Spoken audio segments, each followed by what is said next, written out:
안녕하세요. 코슬립TV 신홍범입니다. 자, 요즘 시기 눈을 감아도 이 잠이 안 오신 분들 정말 많을 것 같습니다. 원래 이 잠이 안 오는 증상은 가을, 겨울을 지나가면서 점점 늘어난다고 하는데, 자, 아무래도 밤이 길다 보니 그런 괴로운 분들 많이 생기는 것 같습니다. 그러다 보니 이 처방받는 약이 있다고 합니다. 바로 수면제라고 합니다. 여러분 다 아시죠? 근데 막상 처방받고 나면 불안하죠. 왜냐하면 이 수면제라는 게 수면 좀 중독에 빠지지 않을까. 또 수면은 또 하나 알 먹고, 그 다음날 두 알 먹고, 그 다음에 세 알 먹고, 이렇게 좀 갈수록 강도를 높여야 한다고 그렇게 알려져 있어서 걱정이 많습니다. 그래서 수면 전문가를 모시고 수면제의 오해와 진실을 정말 이번 영상에서 확실하게 풀어보겠습니다. 네, 코슬립 수면의원 원장 신홍범입니다. 저는 이제 불면증 진료를 하고 있고요. 네. 제가 불면증에 대한 책을 쓰기도 했습니다. 아, 네. 그리고 이제 많은 분들이 이 수면제에 대해서 이제 궁금해 하세요. 네네. 그래서 지금 이제 기자님께서 말씀하신 그런 부분들, 그 단골로 받는 질문입니다. 네, 알겠습니다. 우선 이걸 하기 전에 이 수면제를 주로 먹는 환자분들이 네. 불면증인 환자분 아닙니까? 그렇죠. 그런데 가벼운 불면증이라는 사람도 있고 또 아주 심한 불면증이라는 사람도 있고, 이 불면증의 정의부터 먼저 알아보면 어떨까요? 예, 네. 우선 이제 불면증은 잠들기가 힘들고 잠드는데 한 30분 이상 걸리고요. 자다가 2번 이상 깨는 경우, 그리고 이제 수면 시간이 예를 들어 6시간이 안 된다든지, 그렇게 이제 잠이 부족하다 보니 낮에 피곤하고 집중이 안 되고 이런 증상이 이제 일주일에 3번 이상, 한 3주 이상 이제 지속이 될 때 불면증이라고 하는데요. 네네. 예, 사실 이제 사람들의 그 증상 양상이 너무 다양하지 않습니까? 네네. 예, 그래서 딱 그 기준에 이제 다 맞지 않더라도 한 일주일 정도 내가 잠을 잘 못 자고 하루 수면 시간이 4시간도 안 되는 것 같고, 낮에 좀 멍하고, 졸리고, 자꾸 커피, 이런 걸 찾게 된다든지, 이런 상태가 되면 일단 이제 환자분들이 잠에 대해서 걱정을 하기 시작합니다. 그럼 이때부터 이제, 그래, 불면증이 있다. 좀 가벼운 단계겠죠. 근데 이제 이런 상태가 한 3주 이상 되고, 그 결과 이제 일상생활에 어려움이 너무 심하고, 또 주변 사람들까지 또 걱정을 하고, 이제 이런 경우에는 좀 적극적인 치료가 필요한 좀 제대로 자리를 잡은 이제 불면증이다라고 얘기할 수 있고요. 네네. 실제 이제 우리가 환자분이 이제 자가 설문지로 불면증을 정도를 체크해 볼 수 있는 그런 이제 불면증 증상 심각도 그런 게 있습니까? 보는 이제 그런 척도도 있고요. 네. 그래서 이제 그게 네네. 4점이고 이제 7문항이니까 총점이 28점이 되겠습니다. 네네. 그리고 7점 이상이 되면 이제 불면증이고요. 네. 예, 그다음에 7점에서 14점 사이가 이제 약한 정도. 14에서 21까지가 중간. 21점부터 28점이 이제 심한 불면증이 되겠습니다. 여기 지금 화면에 떠 있네요. 네. 자, 여러분들 이거 화면에 떠 있는 거 한번 체크해서 잠시 이거 멈추고 체크해서 그 점수를 한번 보고 내가 어느 정도 심각한 불면증인 환자인지 그렇죠. 한번 알아보면 좋을 것 상중하 중에 같습니다. 어디에 해당하는지 보면 되겠습니다. 자, 그래서 우리 불면증을 얘기한 이유가 있습니다. 바로 이런 분들이 사실 수면제를 이제 처방받지 않습니까? 네. 네, 이 수면제 대체 종류가 어떻게 되는지 좀 알아볼까요? 네. 사실, 국내에 이제 수면제로 허가가 되어 있는 약물들은 정말 많고요. 그래서 이제 약물들을 우리가 구분할 때 네네. 반감기라고 해서 반감기. 예, 약의 이제 지속 시간이라든지 그리고 이제 그 약의 좀 특성, 약이 이제 그 수면제지만 이제 불안이 있을 때 좀 잘 듣는 약이라든지 또 약을 먹었을 때 이제 긴장이 좀 떨어지는 그런 약이라든지 다양한 약물들이 있습니다. 그래서 이제 그건 어떤 의사 선생님이 전문적으로 판단을 하시는 영역인데, 어쨌든 요즘 새로 나오는 수면제들은 또 수면제 어떤 개발 방향이라든지 이런 것이 그 지속 시간이 좀 짧고, 쉽게 말해서 조금 약이 좀 부드럽다. 그 환자에게 부담이 좀 적은 형태의 약물들이 주로 새로 출시되는 것 같아요.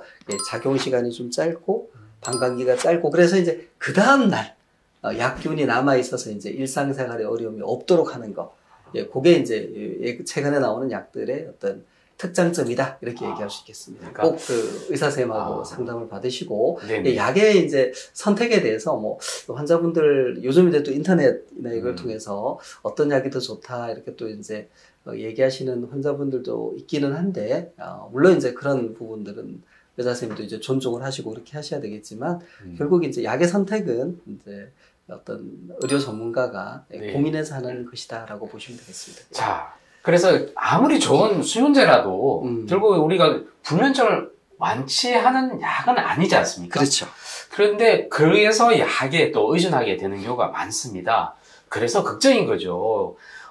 약의 의존에 두려워서 또 처방약을 꺼려하는 분들도 많이 있을 것 같습니다. 실제로 어떻습니까? 예. 사실 이제 불면증 환자분들이 가지고 있는 딜레마가 그런 거죠. 너무 힘들어서 약을 먹고 싶은데, 근데 이제 이미 뭐 우리가 언론이나 이런 걸 통해서 약에 이제 중독성이 있다, 의존이 된다 이런 걸 다 알고 있지 않습니까? 그러니까 이제 약에 발을 들여놓기가 두려운 거예요. 근데 괴로운데 들여놓기는 힘들고. 근데 실제로 이제 불면증 있는 분이 약을 복용을 하면 잠이 잘 와요. 그래서 몇 번 지내다 보면 이제 잠은 잘 와서 좋은데 내가 이 약을 언제까지 먹어야 되나 이런 생각이 들겠죠. 약을 이제 줄이거나 끊으면 잠을 더 못 자요. 그럼 또 약을 다시 먹어야 되고, 그럼 이제 조금만 지나면 이게 이제 진퇴양난에 빠지는 거죠. 계속 먹을 수도 없고 안 먹을 수도 없고. 어떤 분 말씀으로는 이제 함정에 빠진 것 같다. 그래서 이제 내가 이걸로 약을 끊어야 되겠는데 어떻게 해야 되느냐. 그래서 이제 오시는 분도 있습니다. 자, 수면제. 근데 반드시 또 먹어야 될 사람도 있다면서요. 그렇죠. 예. 예. 왜냐하면 식약처에서 이 수면제를 허가를 해준 거잖아요. 식품의약품안정청에서 다 약 나름의 이제 기능이 있는 거죠. 그래서 절대 뭐 무조건 복용하면 안 된다 이런 건 아니에요. 근데 이제 우리가 수면제가 필요한 경우는 뭐 급성 스트레스, 뭐 예를 들어 사별을 했다든지, 뭐 심한 정신적인 어려움이 있다든지, 그런 이유로 이게 이제 잠을 못 주무시는, 이게 잠을 잘 수 없는 상황이에요, 이분이. 이제 그런 상황인데 잠을 계속 못 자면 몸이 쇠약해지고, 이럴 때는 이제, 의사 선생님이 이제 수면제를 처방을 해 주십니다. 예, 그런 경우는 이제, 필요한 기간, 필요한 용량은 복용을 해야 되겠고요.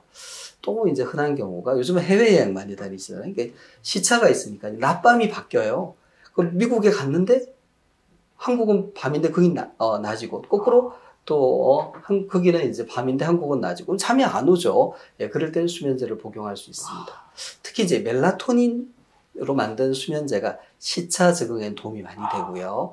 그 다음에 이제 어떤 뭐 특별한 사정으로 내일 아침 일찍 일어나서 운동을 가야 된다든지 일찍 자야 되잖아요. 근데 잠이 잘 안 오거든요. 그럴 때는 이제 수면제의 도움을 받는 게 가능합니다.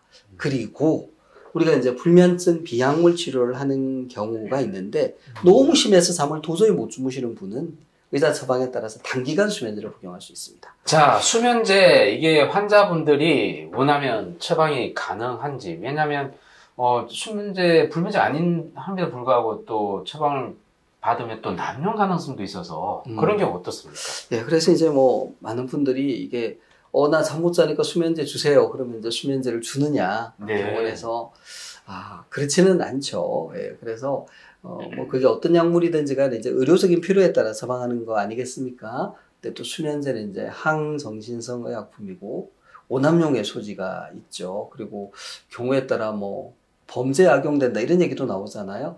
그래서 환자가 원한다고 무조건 처방해 주지는 않습니다.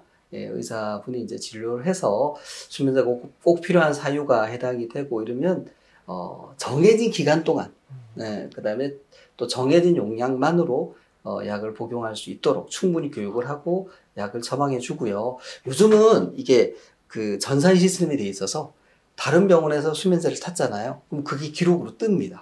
그래서 이제 중복 처방이 안 되고 오남용을 막는 그런 장치가 마련이 되어 있습니다. 예. 네. 그리고 환자분들이 자꾸 이제 수면제만 생각을 하시는데 사실 수면제가 아니고 스스로 잠자는 힘을 기르는 그런 이제 불면증에 대한 비약물 치료가 있고요. 예, 거기에 대한 노력을 하실 수 있도록 또 도와줘야지 되겠습니다. 네, 정말 중요한 얘기인데요. 이 스스로 잠을 자게 하는 힘, 바로 수면력이라고 우리가 얘기를 합니다. 이 수면력을 키우는 거 정말 중요하지 않습니까? 어떤 것이 있을까요? 예. 이게 핵심입니다. 네. 네. 그래서 이제 불면증은 수면제로 치료되지 않습니다. 수면제를 아무리 오래 먹는다고 해서 불면증이 낫지를 않아요. 결국 불면증은 스스로 잠자는 힘을 길러야 되고요. 그거를 이제 체계적으로 정리해 놓은 치료가 불면증 인지행동 치료입니다. 그러니까 스스로 잠자는 힘, 즉 아까 기자님이 말씀하셨던 수면력을 키우는 치료고요. 이 내용들을 이제 일반인이 스스로 해볼 수 있는 것이 이제 수면 위생이라고 해서 이제 정리가 되어 있습니다. 네. 근데 이제 네. 그 중에 좀 이제 대표적인 것들 몇 가지만 좀 말씀을 드리면, 네네. 일단 잠이라는 게 리듬입니다. 일정한 시간에 자고 일정한 시간에 일어나는 게 중요하거든요. 그래서 특히 매일 똑같은 시간에 일어나는 게 중요하고요. 그리고 이제 낮잠은 자지 않는 게 원칙이고. 쪽잠 안 됩니까? 네, 그러니까 불면증 있는 분들은 아. 낮잠도 피하는 게 좋습니다. 그리고 뭐 카페인 음료 안 되는 거는 아시겠죠, 그죠? 그리고 불면증 있는 분들이 생각보다 신체 활동이 부족하세요. 그러니까 별로 몸을 안 움직이세요. 왜냐하면 이제 잠을 못 잤기 때문에 피곤하잖아요. 그러니까 안 움직이고 싶고 자꾸 낮에도 뭐 소파에 기대서 쉬거든요. 예, 그러면은 밤에 또 잠이 그만큼 안 옵니다. 예, 그리고 또 이제 긴장을 낮출 수 있는 어떤 이완요법을 적극적으로 한다든지, 예, 이런 것들이 이제 도움이 되겠습니다. 마지막으로 건강 보조식품들 이제 질문 많지 않습니까? 그렇죠. 그 중에서도 수면에 도움되는 식품들 너무 많이 쏟아지고 있는데 저도 집에 많이 가지고 있습니다. 자, 어떻게 생각하시나요? 네. 그래서 이제 불면증이 있으시고 잠으로 고생하시는 분들이 이제 수면제 외에 수면에 도움이 되는 이제 건강기능식품 요즘 많이 출시되고 있고, 또 광고도 많이 하고요. 또 판매를 하고 있습니다. 진료실에서 또 제가 진료를 하다 보면 그 실제 이제 수면 관련 건강기능식품을 복용하시다가 오시는 분도 있고, 뭐 제가 여쭤보면 뭐 몇몇 거 말씀하시는 분도 있고, 또 저한테 추천해달라고 하시는 분도 있어요. 근데 이제 기본적으로 그러니까 수면 건강 기능식품들은 식약처에서 다 그 유효성, 그러니까 안전성을 일정 부분 인정을 해준 겁니다. 근데 효과는 있는 거예요. 근데 이제 그 효과가 수면제만큼 크지는 않습니다. 그게 수면제가 돼버리면 안 되죠. 안 되잖아요. 왜냐면 그게 또 나쁜 일에 이용이 될 수도 있고. 예. 그래서 효과도 좀 떨어지지만 그 대신 부작용도 또 상대적으로 적죠. 그래서 이제 일반인이 스스로 판단해서 이제 복용을 할 수 있는 거고요. 그래서 이제 말씀드린 것처럼 이게 좀 효과가 센 게 아니기 때문에 가벼운 불면증에는 이제 도움이 되고요. 그런데 이제 좀 자리를 잡은 불면증, 좀 불면증이 3주 이상 지속되고 또 뭐 생활에 지장이 많이 있는 경우, 그리고 또 이제 이런 수면 건강 기능식품을 복용을 했는데도 이게 해결이 안 되는 경우에는 또 병의원을 방문해서 그죠? 진찰을 받고 치료를 받는 게 필요합니다. 경청해 주셔서 감사합니다. 구독, 좋아요, 알림 설정 부탁드립니다.